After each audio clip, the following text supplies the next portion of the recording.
the Maiden Voyage, if you will. Do this video so that you don't have to read the whole thing if you don't want to, and you also get to hear my mannerisms as I'm saying it. So the first thing is step 12 of the Recovering Idiots program, what everybody should strive to. Now, I'm only on step 10 at the moment, but hey, I'm right there behind you, all right? I understand the key to genius is the constant restructuring of my supporting data. As I'm presented with an argument, challenge, or position, I will strive to first understand, then, if necessary, restructure my current thought process.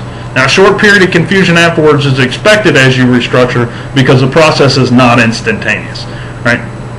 First thing, in my myriad of reading since I discovered my idiocy, I've came across a very interesting assertion. In a majority of cases where a person is presented with an idea that does not fit into their preconceived notions or their parameters, it's almost always rejected as either nonsensical or just wrong. Consider the Democrat-Republican debate as a prima facie example of this rule, all right?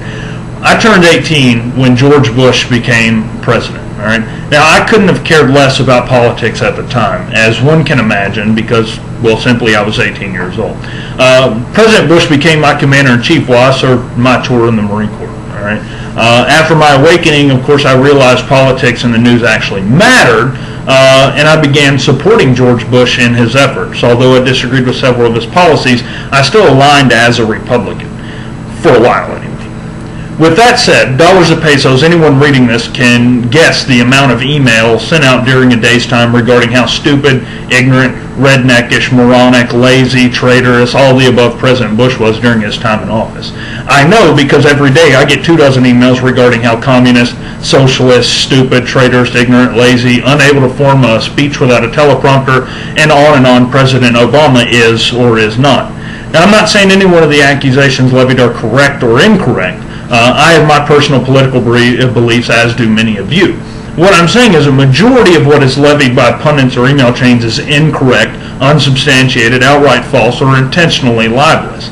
Unfortunately, many of the ideas I briefly wrote about continue to circulate, and many have already been adopted as fact. And when I say briefly wrote about, I mean briefly speak about two at the moment, but of course I am reading my daily brief here.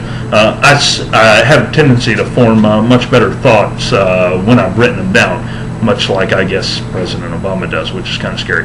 But anyway, unfortunately, many of the ideas, like I said, that continue to circulate are adopted as fact by other people.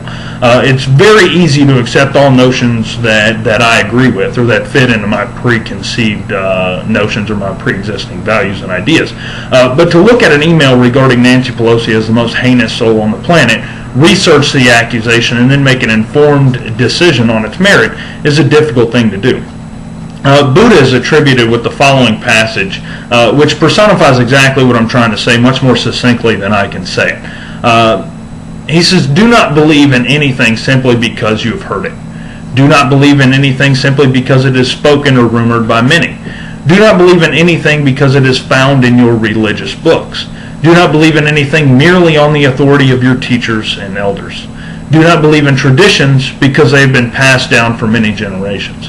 But after observation and analysis, when you find that something agrees with reason and is conducive to the good and benefit of one and all, then accept it and live up to it." Just because an idea does or does not agree with your preconceived notions does not mean it should be accepted or dismissed immediately. Instead, observe, analyze, and thoroughly vet the idea before it's dismissed or accepted.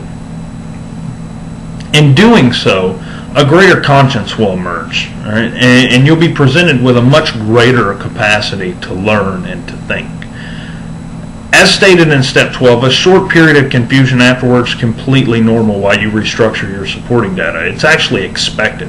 There's nothing wrong with accepting a new idea and taking the time to find out where it best fits. Eventually, you'll be able to restructure much faster and as a result grow much faster. But understand that there's absolutely nothing wrong with saying, hey, that really challenges what I think, and then taking a few minutes to really figure out where it fits. And when I say a few minutes, I'm talking about this could be days or weeks. All right, it just depends on how challenging it is to what you already conceive as truth, and what your perceptions truly are, and exactly what information was delivered. There's a guy's name's Brian Arzoni. He's a co-founder of the Results Group LLC out of Des Moines, Iowa. I was listening to him speak one day, and he said something that really struck me. He said, the market cannot not reward activity. Now, of course, he delivered the caveat about the double negative, but what he said can be attributed to the brain also. The brain cannot not reward activity. The more you challenge your brain, your thought process, your preconceived notions, your existing patterns, the more your brain will grow, and the greater capacity your brain will have for growth. Last caveat though, don't compromise your core principles. Your core principles may change in your life, your core values may change in your life, but that process takes a lot of time, a great deal of time, a great deal of effort, and a great deal of thought, soul searching, praying if you're a God-fearing individual. But that is not something that's going to take days or weeks. That's something that takes years before that changes, and they most likely will change gradually. So like I said, restructuring your supporting data just means restructuring the way you look at things, restructuring how you take in information and how that information is adapted to the grand scheme of whatever works in your brain housing group. It doesn't mean changing your core principles at the drop of a hat. That's not what I mean. But anyway, that's my inaugural for the day. I really appreciate your time. Excuse me. Hopefully you enjoy the website. Hopefully you come back and participate in the forums, and we can create a whole community here of people who realize that they're idiots and are going to recover from it. So anyway, like I said, real fast, coming to this site does not mean you're an idiot. It doesn't say that you're an idiot. What it does say is you realize that you have the capacity for growth well above and beyond what you've been achieving so far in life, and you're looking for like-minded people who'll say or challenge you to adjust the way that you look at the world, to adjust the way you perceive the world, because you all have heard the expression that possession is 9/10 of the law, but perhaps you haven't heard the expression that perception is 9/10 of reality. So what we're all here to do is to challenge one another's perceptions and possibly create a greater awareness or understanding. But anyway, like I said, I appreciate your time today. Have a great day.